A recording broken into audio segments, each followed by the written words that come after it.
What's going on? We back, Goodfella Sports TV. I know what the business is. We grinding. Salute to all the brothers and sisters out there holding us down. And check it out what we doing. I definitely appreciate you and yours. Make sure you smash the subscribe button, hit the bell icon button. And I'll link the article to this description as well. Salute one more time. And this is the transcript of the alleged hit on Tekashi 6ix9ine by some of the members of Tr3yway, Tr9 blood gang in New York City. Okay. And this is the transcript. This is an manual script. This was a phone conversations. The feds were tapping their phone, and one of the gang members, he initiated it. Jamal James, a male murder. He was supposed to be in Tekashi 6ix9ine's inner circle, part of the gang, and they used this conversation to not get him bail and say he was a danger to the community. And here goes Jones. Hernandez is Tekashi 6ix9ine. Hernandez is trying to dry snitch at the same time, homie. But he keeps saying F Tr3yway, F that, F N-word. Tr3yway ain't no N-word. Tr3yway, fuck Tr3yway. Okay, I said fuck. Laughing. I'm trying to keep it clean. Jordan is shoddy. Jordan is laughing. I'm going to feed him, though. They said feeding him means that he's going to put bullets in Hernandez, Tekashi 6ix9ine. Jones, yo, what you doing? Damn, I don't even want to talk on the phone, homie. We got to meet up and talk. Should have just met up and talked anyway, Jones. His intuition was kicking in there. Individual 1, which is an unknown, unnamed member, or I think it might be the federal informant. And it's a reason I may not think that, but I'll explain that towards the latter part of the video. Hernandez is definitely humiliating Jordan right now. Talking about humiliating Shotty. Jones, that's what Hernandez is trying to do. That's what he's trying to do. He's trying a little. He's trying to separate himself. Individual 1 again. That's cool. Now he got to get violated. Yeah, super violated. Super duper. Ain't no much he could really do unless he run around with 100 armed security all day. Okay. Before we get to the next clip, the reason I think individual 1 might be the rat, the unknown rat, is because he's named individual 1 and they haven't unveiled him. And I'm pretty sure the feds could find him just like that. But as well, at the same time, I don't know if an informant gonna say violate. You know what I'm saying? And that translates to killing Tekashi 6ix9ine. So write down waiver on that. But it continues. Individual 1, he ain't got enough money for that. Talking about the 100 armed security all day. Jones, that's a fact, and he just canceled all his shows. Individual 1, he ain't a gang member no more. Nah, he ain't nothing. Individual 1. That's what he said. That's what Jordan need to make sure he do. Yeah. Individual 1. Just tell that nigga that he not a gang member no more. He kicked out the whip. He was never a gang member. Nigga, Jordan needs to expose him. So right there, and that's what we talk back after we get done with the next slide. They said he was never a gang member, and that's what this lawyer gonna try to play off. But I heard there may possibly be some more charges coming. So right now, they basically said they was gonna try to run down on him and feed him and violate him and basically get him out the game.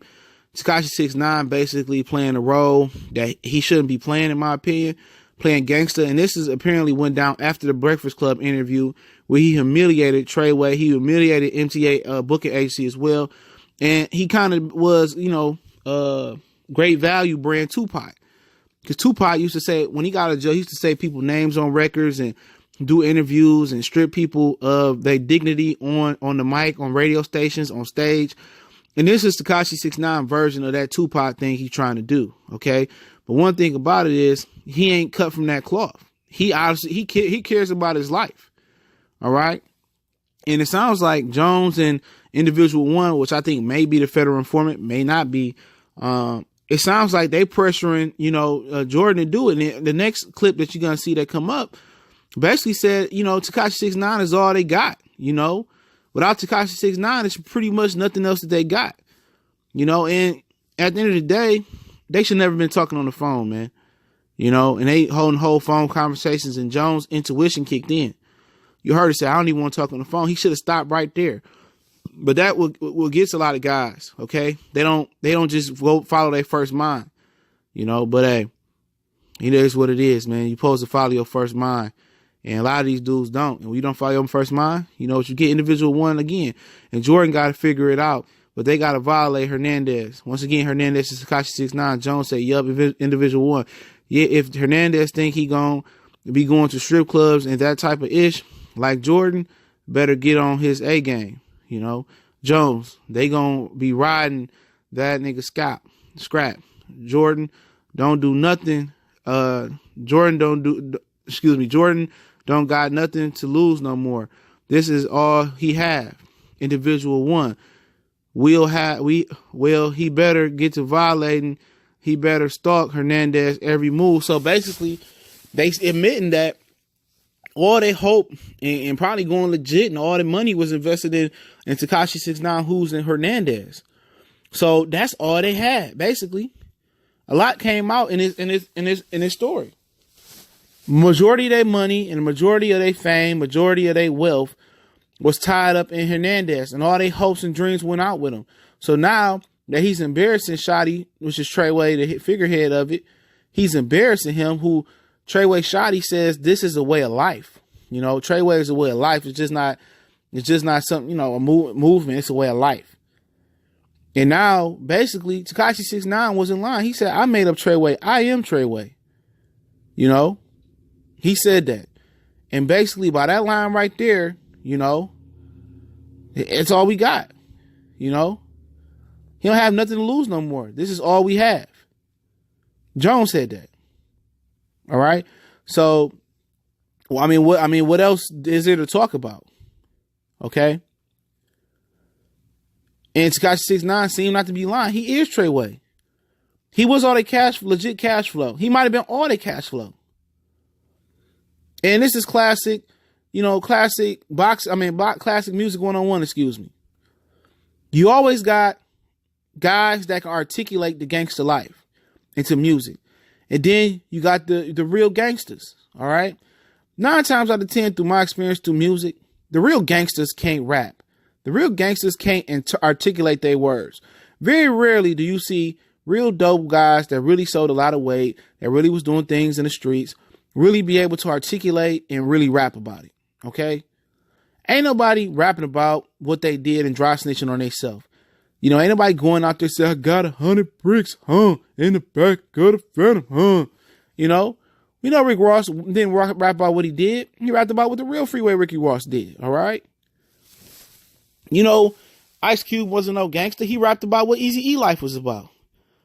You know, we knew Tupac rapped about what was going around in his neighborhood and what he was seeing. He wasn't no thug as far as street dude like that. You know, and you have some rappers that really did it.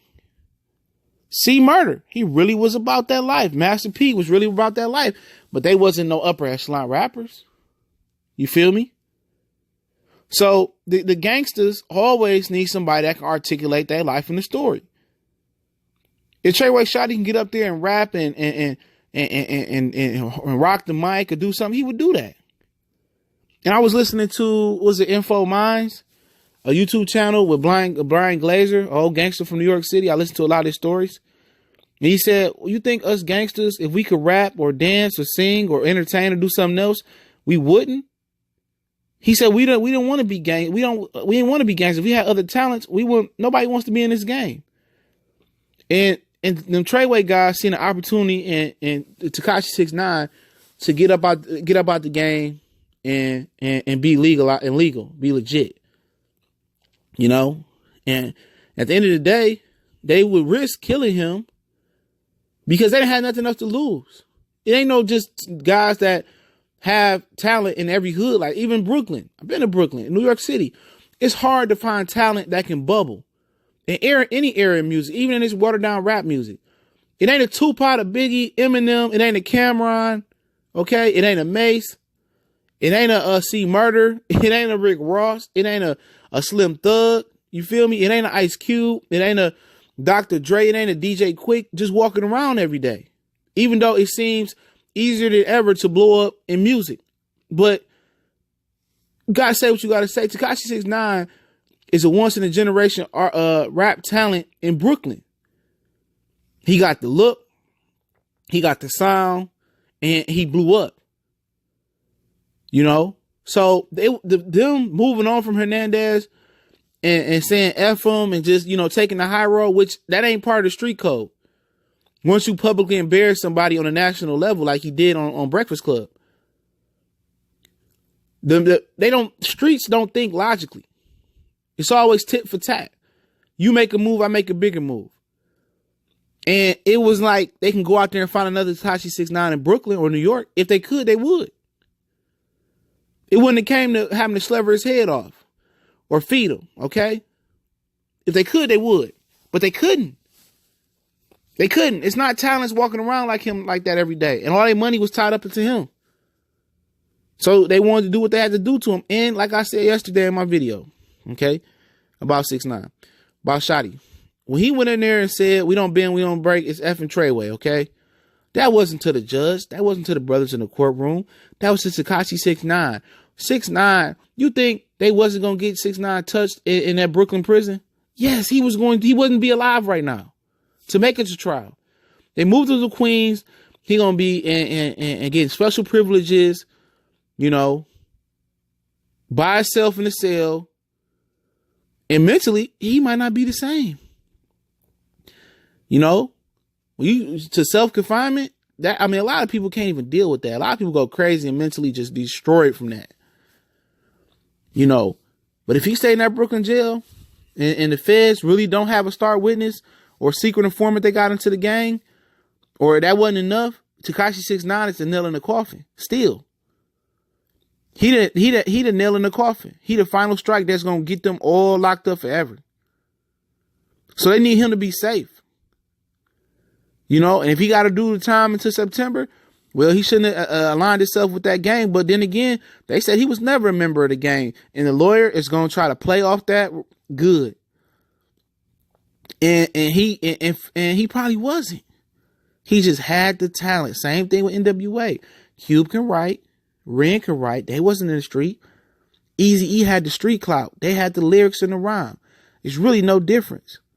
Tr3yway had the street credibility to make a nerd, fake studio gangster look credible. And it was a working partnership until it went wrong and Hernandez wasn't as stupid as they thought he was, Tekashi 6ix9ine. All right. But I'm going to link the TMZ article in the description. Appreciate everybody for listening.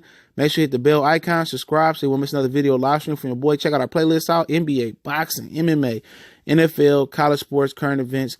We do the whole nine. We on Facebook, Twitter, all the links in the description, instrumental link in the description. Also, our donation link if you want to donate to the channels in the description as well. Do your boy a favor. Share this video, retweet it out, screen record it, tell them about the channel. One time for the one time. Your boy CJ Goodfellow. We gone.